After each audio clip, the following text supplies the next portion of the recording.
From Eyewitness News, this is the Tarbox Toyota Hyundai Friday Night Football Wrap. Welcome to Week 10 of the High School Football Wrap with Mark Dondero. I'm Yianni Kourakis. A lot at stake tonight, Mark. In fact, a de facto playoff play-in game in Division 1 between Barrington and Cranston East, but let's start in Division 2. Let's start with some real playoffs. Top seed St. Ray's undefeated in D2 action, taking on Johnston, who I wasn't sure if they could win this game coming in. What did you say at 6 o'clock? I forget, but let's go to the highlights. Cool night. I think I might have misjudged the magnitude of the game, I guess. St. Ray's, Johnston. Here's Johnston doing some things early, going to school, Mark Conti. He saw this play a few times and then was like, you know what, I've read it and I got it. Pick six, 7-zip Panthers, and they weren't done, and Conti wasn't done. Here he is on the 3rd and long in the red zone, reverses field, comes all the way back, makes a move, and then watch the effort towards the goal line. Absolutely gets in, 14-zip Johnson, but St. Ray's undefeated. We knew they would make some plays. Witness Alfred Dorber's 5-yard touchdown run, but Johnston made more plays, and they go on the road and take down previously unbeaten St. Ray's 33-31. They'll play the winner of Moses Brown and Rogers. That game is tomorrow. All right. Could the other top seed, North Kingstown, avoid an upset to Coventry? First quarter skippers on the goal line. David Poirier, no trouble from 2 yards out, 6-0 NK. Moments later, Jacob Gillis on the carry. He'll cut it back and go across the grain, and he has gone to the house 50 yards. NK looking good, but this game was an absolute barn burner. High scoring all night. How about this catch from Coventry's Kevin Lemos? The pass from Joseph Foley. Coventry wins a tight one, 49-48, knocking off the other top seed. How about Mount Pleasant taking on Shea, another D2 playoff matchup. Mount Pleasant feeling good, but this game was tied at 14 at half before Shea stepped on the gas after Shea went down off an interception and got a field goal, 17-14. That's another interception. Nice nifty pick from Jared Mainville. And that led to this. Chris Duarte across the field to Yannick Duarte. Beautiful pitch and catch. That made it a two-score game. Here we go, Shea. They go on to win 30-14. They'll play Coventry. Yeah, let's take a look at that slate in Division 2 playoffs for next week. Johnson will take on the winner of tomorrow's quarterfinal game between Moses Brown and Rogers. And as you just saw, the other semifinal will feature Coventry as a 4 seed and Shea as a 2 seed. Those games a week from tonight. Now, the final week of the regular season in Division 1 was tonight. We have the 3 teams already in the playoffs, LaSalle, Hendricken, and Portsmouth. That 4th seed was up for grabs. So Cranston East and Barrington were going to play tonight.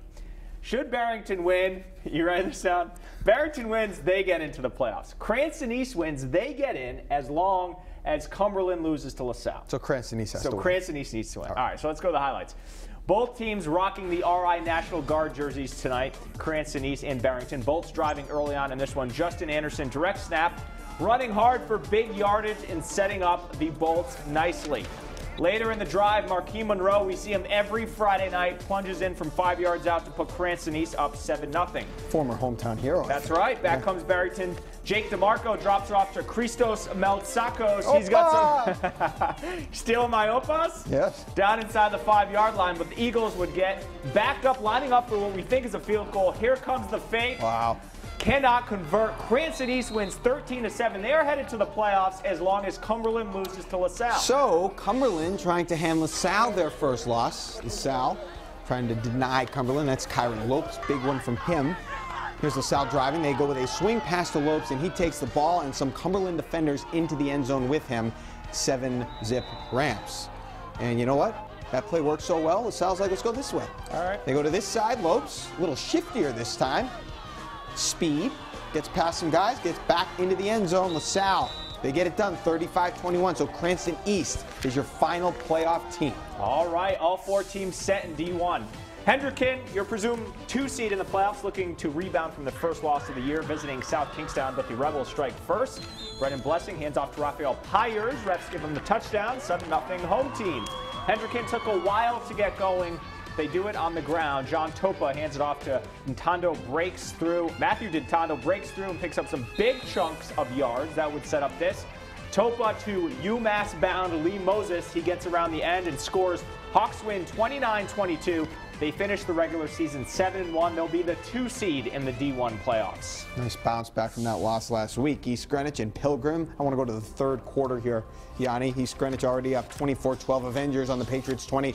Nick Andriozzi finds Quinn Sullivan. Nice touch pass for the score, 31-12 EG. A little later, Andriozzi hands off to Dylan White. Now he does kind of a half spin, not a full circle button, and he does get in for the score. East Greenwich cruised to the 45-18 victory over Pilgrim.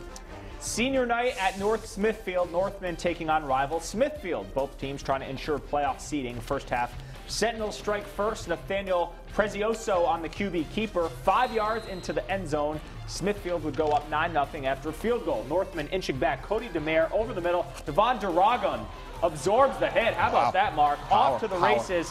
What a play, but it's Smithfield winning 16-7, punching its ticket to the D4 playoffs. Lower center of gravity. My mom grew up in Greenville. Congratulations. That's in Smithfield. Is it? The Tarbox Toyota Hyundai Friday Night Football Wrap continues. Welcome back to the Friday Night Football Wrap. Yianni Kourakis, Mark Dondero. Yianni, obviously the theme in Division II, the playoffs, upsets. Johnston, huge upset on the road against an undefeated St. Ray's team. I couldn't believe it. And Coventry getting it done as well. How about Division I? Absolutely. And then Division I, that 4th playoff seed up for grabs tonight. Cranston East claims it by beating Barrington. So Cranston East will be the 4th seed in the playoffs in Division I. They'll take on top seed LaSalle. It'll be Hendricken and Portsmouth next week in the other semifinal. So we got powerhouses, we've got underdogs, yeah, we good got stuff. A nice little combination of teams. Let's go to Massachusetts now. We got a few games here. Dartmouth at Somerset Berkeley. That is a playoff game. Raiders undefeated going into this one. Dartmouth's Blaine Almeida looking to make something happen. He completes the pass to Marley Dembitsky, I beg your pardon, I almost said Mary there, I apologize, Marley. That put Dartmouth up 6-0. Again, it's Almeida, this time looking for Chris Martin, the Coldplay singer. And he'd go 54 yards. I do like what was that song they have? I like Talk? Clocks, Yellow. I think it's called Talk. I don't mind that song. Mike Monacovo said he's no longer dating Jennifer Lawrence. Can you confirm that? Yes, I can. Okay. 14-0. 14-0 the final. Somerset, they lose for the first time this year, but they'll face Walpole in the semis. Will Dartmouth. Apologize for the pop culture references. I don't. Bishop Feehan visiting Attleboro. Big Red going big to start. Justin Gallagher rolling out, looking for number 84, who's not in our roster sheet, but he's in the end zone, and that's the important thing. Probably Randy Moss. Randy Moss. I liked that documentary. Yeah. This game, all Red Rocketeers. Check out this run. One cut, untouched to the end zone. North Attleboro wins 42-14 over Bishop Feehan. Attleboro playing out the string, facing New Bedford fans. Tony told them, blankets, hot chocolate, and phones, I guess. Blue Bombardier quarterback Ross Killian completes that pass to Matt Elliott, and that's a touchdown.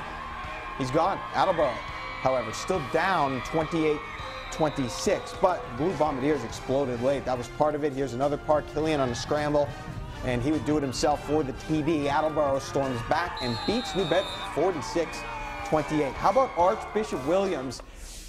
The Bishops visiting Seekonk tonight, and Ryan Earl put on a show for Archie's kid. Here he is catching the touchdown pass from Jack Riga, I beg your pardon. Archie's on the board. Later, it's Earl snatching that one on defense. That's good for an interception, and he has a lot of grass in front of him. Quarterback's not catching him. He goes in for the score. Archbishop Williams. They come all the way down south to Seekonk, win it 36-17.